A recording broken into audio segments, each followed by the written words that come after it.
খুবই ভালো লাগছে কারণ আমরা যখন একটা কাজ করি সেই কাজের জন্য আমাদের যখন সম্মাননা দেওয়া হয় এই অ্যাওয়ার্ডগুলো যখন পাই তখন আমাদের কাজের স্পিডটা আরও বেড়ে যায়, নিজের কনফিডেন্সটা অনেক বেশি বেড়ে যায়। দিন শেষে মনে হয় যে যখন একটা কাজ শেষ হয় তখন না একটু রেস্ট নেই বা খুব ইচ্ছা করে একটু বসে থাকি বা একটু ঘুরি বা নিজের যে শখগুলো ওটা পূরণ করি, কিন্তু যখন অ্যাওয়ার্ডটা হাতে পাই তখন দিন শেষে মনে হয় যে না, আমার আরও বেশি কাজ করতে হবে, আরও বড় বড় অ্যাওয়ার্ডগুলো অর্জন করতে হবে। তো আজকের এই গ্রিন লিফ অ্যাওয়ার্ডটা হচ্ছে আমার ময়না সিনেমার জন্য।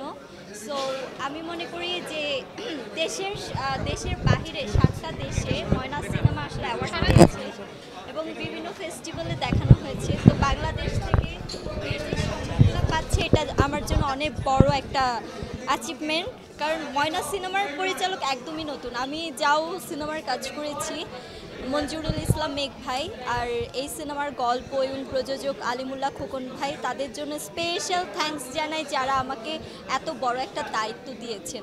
ইয়া হাবিবি কাইফা হালুকা টু দুবাই। বাঙালি ছেলে বিয়ে করব, আমি বাঙালি ছেলে, আমার আমার রক্ত বাংলাদেশের রক্ত, ঠিক আছে? আমি আমার দেশের রক্তের ছেলেকে বিয়ে করব। ভাই বিয়ের সাথে আল্লাহর হাতে, যেখানে হওয়ার হবে, না হলে না হবে, এত প্যারা খাওয়ার কিছু নেই।